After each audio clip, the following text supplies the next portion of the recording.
So let us start with the practical demonstration for AWS S3 course. And for this specific demonstration, I already have created one file which I'll be sharing you. Okay. So let me show you what actually it is. So when I click on go live, so basically it's just a small basic web application. When you click on fetch data from S3, it is showing that the data has been fetched successfully. Okay. And when I change the URL to data.json, it is showing the message fetched successfully from the server, right? So basically here we have defined the data.json file where the message has been written. Okay, and here is the index.html file. Right now it is working at the same place because everything is present at ease. Okay, and here it is fetching the data from data.json, right? This we are going to implement on AWS S3, right? So yeah, let us first create an S3 bucket, and we are going to do the same step that we did for hosting a static website, right? So let us create the bucket, and here I'll write the Shubham course v1. Okay, yeah, this would be the name of my bucket, and I want public access. All right, I'll be labeling the versions. Rest I'm keeping as is, and then we are proceeding with the create bucket option. Okay, the next thing that we want to do is we are going to upload the objects. Okay, so let me click on upload, add files, and here I have AWS course. I'll upload the index and the data.json file. Upload completed. All right. So yeah, upload succeeded. Let me close it. And when I go to properties here, I need to scroll down. And the thing that we are searching for here is static website hosting, enable. Okay, and the index file here is index.html. Okay, done. Save changes. We got our URL. So is our job done? No, right? We need to enable the permissions. We need to go to permissions, and here we need to define the bucket policy. All right. So let me generate the bucket policy using the policy generator. Okay, and here we have S3 bucket, and we want the principal to be star, and the action that we want to do is we want to get the object. So let me search for get object. All right, and here we need the ARN, and here is the bucket ARN. Okay, here it is, Control V slash star, because we want to access all the objects which are residing inside that specific bucket. Let me copy it entirely, and I'll just go back to the bucket and paste the policy. Our work is now completed. Now let me go back to properties and open that link. Okay, let us wait. Our application is up and running. Now, when I click on fetch data from server, it is showing that the data fetched successfully from the server, right? This is expected. Now, how do we enable CORS in it, right? So if I go back and I show you the current region in which I am currently present, is it in Ohio, right?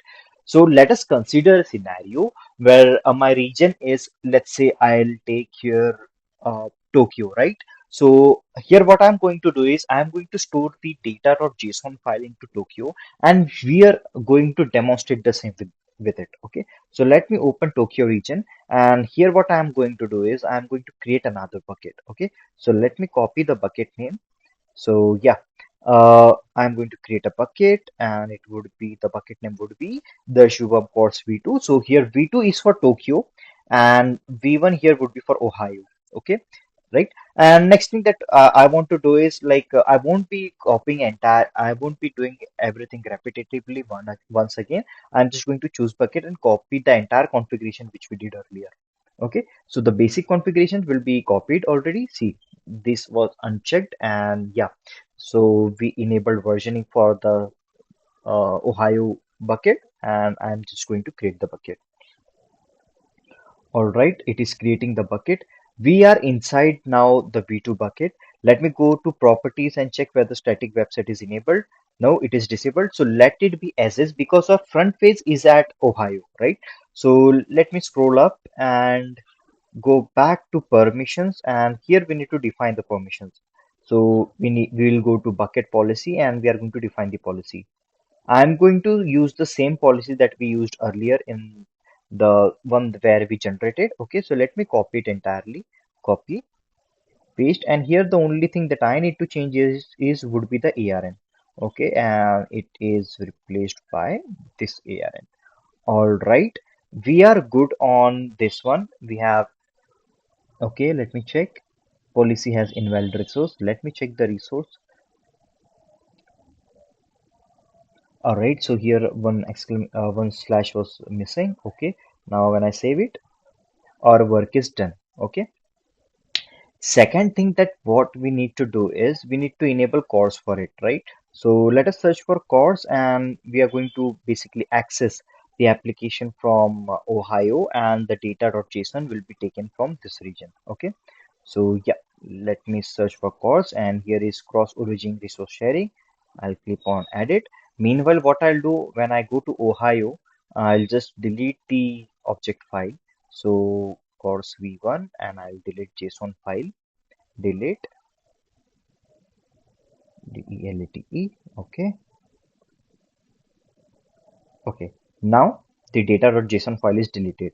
Now what is the current behavior on the website? When I do a refresh, the page is loading as is. Now when I click on fetch data, it is showing as error fetching data. Why? Because the data.json file is not present, but that file will be present in here. When I say here, it is in Tokyo. Okay. So yeah, we need to define the course JSON, which I discussed in the previous video. So this I already have created here. All right. So if you want to find, you can find it in my uh, GitHub repo. I'll show you the same. Okay. And here the thing that we need to define is it would be the course file, that is this URL. I'll just go here and I replace this allowed origins to this specific URL. Okay, and now what I need to do is I'll just save it. This part is also done. All right, now actually upload the data.json file into CORS v2. I'll upload, I'll click on add JSON. Okay, upload. Okay, this is done. Now let us do a refresh, and when I click on fetch data, it is showing as error fetching data. Let us check what actually is missing here. We'll go to properties. Okay, we'll go to permissions.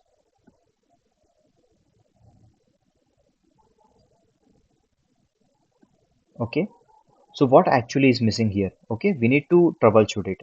When I go to data.json file, okay, I want to show you one thing. So here is the data.json file, right? Here we are getting that the data fetched from the server successfully. All right. So there is no changes that we need to make on this file.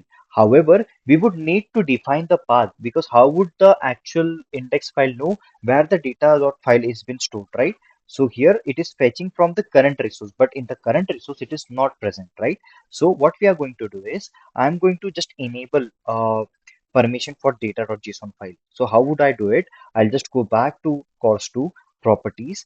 I'll scroll down and I'll just enable the versioning for this one. Okay. And since there is no static website present, I'll just click on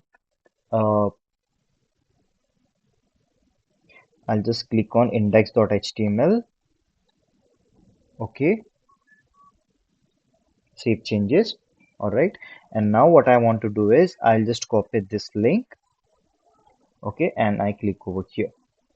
When I search, it is showing as 404 not found. Why? Because the index file is actually not existing here, right? It is on Ohio region. Now, which file is currently stored here? It is the data.json file, data.json. All right. When I search this, it should actually give me the data.json file output. And here you can see it is giving us the output. All right. Let me copy this URL, and in my index.html file, I need to define the fetch path. So when I just replace it, Control S, I need to update this file in the CORS v1, right? So I'll just click on upload, add files, index.html, and I'll upload it. Okay, upload is successful, and if I enable the version, you can see there is a new version for index.html file. All right. Okay, now let us refresh the page.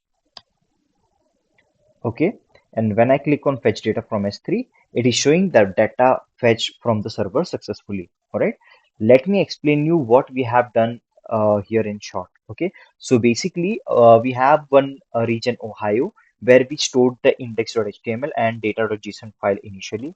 And then what we did, we created another bucket in Tokyo region. Okay, and where what we did, we enabled static website, we enabled CORS, where I provided the CORS JSON file.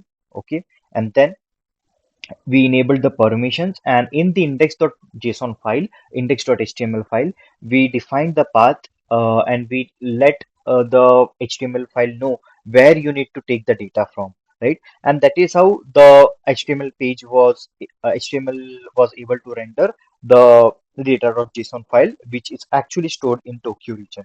All right. So now if you're wondering where do you find the code, so yeah, you just need to go to my repository. I'll just quickly open my GitHub repo and I'll attach that repository in the description. Okay. So yeah, here is the uh, HTML and JSON file which you can use for your project. And here I already provide the course.json file. If you click over here, you'll get entirely here. So you just need to replace this allowed origins with the actual one. So basically, in our case, it was Ohio region. So you need to replace that thing with that URL. And if you follow the README, so basically, I already provide the course configuration over here, right? And here you need to replace your URL with the S3 bucket. Okay, so yeah, that was all about AWS S3 course demonstration. I hope you have learned a lot with this video. So let us destroy the resources, whatever we have created so far, all right, so that we are on same page. So let me empty the bucket because there are few objects which are currently already present here. Delete. Okay, bucket 2 is empty now. Now it's time to delete the bucket.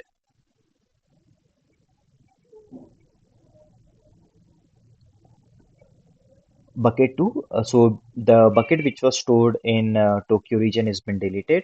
Now when I go over here and I actually need to delete entire thing which are present in course v1. Okay, I'll click here and click on delete, click on empty bucket. It will delete all the objects which are currently present in that specific bucket. Okay, so now if you are wondering how I am able to access the bucket which is on Tokyo in Ohio, and the bucket which is in Ohio, how I am able to access it in Tokyo. Let me show you one thing that is a surprising thing that you should actually notice. When I go to buckets, see, I am able to see the bucket from Tokyo region. Why? Because AWS S3 is a global service, right? So yeah, that is the thing that I actually wanted to highlight. So yeah, and just strike my mind when I was explaining you. So let me just delete this bucket, and we are actually good to go with this. Resource deletion is now success. All right. So that was all, and see you in the next one. All right. Thank you.